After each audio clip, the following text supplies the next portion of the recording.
And we do want to welcome in John Boyd Jr., fourth-generation farmer and founder of the National Black Farmers Association. It's always so good to see you, John. Thanks for being here.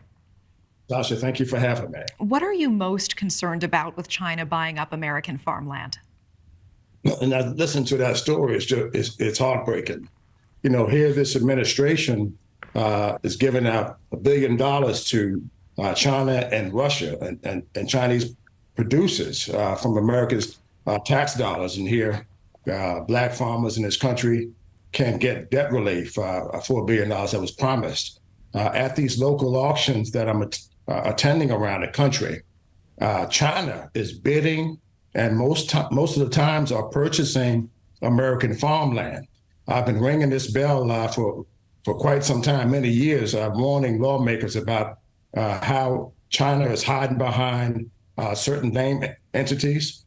They bought Smithfield Foods right here in the United States. They bought Syngenta. These are really big U.S. companies that sold out to China, but we can't go to China and buy their farms. We can't go to China and buy their companies, but they're coming to the United States, getting the best agricultural land and buying these from U.S. farmers. Last year alone, Natasha, in this country, we lost 10,000 U.S. farmers. And right now, I've been pleading with the administration to stop farm foreclosure for Black and other American farmers by the tune of foreclosures and the amount of direct loans, guaranteed loans, and other agricultural lenders. We've asked this administration to put in a full farm moratorium. That hasn't happened. So we're losing farmers right here at home, but we're handing away our country to people like China and Russia. I have two more questions for you. You know, our Brian Enton, we just saw driving by that project underway in Tennessee, that big American flag hanging in the front of the facility. What is your reaction when you see that? Well, they're hiding behind that is what they do. So it won't be a Chinese person bidding. It'll be a Chinese-owned corporation that's buying these farms. So they're not outright buying it from China, but they hide behind these Chinese companies. Right here in Virginia, they bought the old historic St. Paul's College campus, again, a Chinese-owned entity. Well, and let me ask you, John, what do you think China wants to do with this land? Do you think that these are innocent battery factories, or do you think some of these locations are actually concerning to you? They're very concerning to me. You know, if you own the land and you control the food, what comes next? You know, you start going after the power structure in the country. Lawmakers need to really take a strong look at this.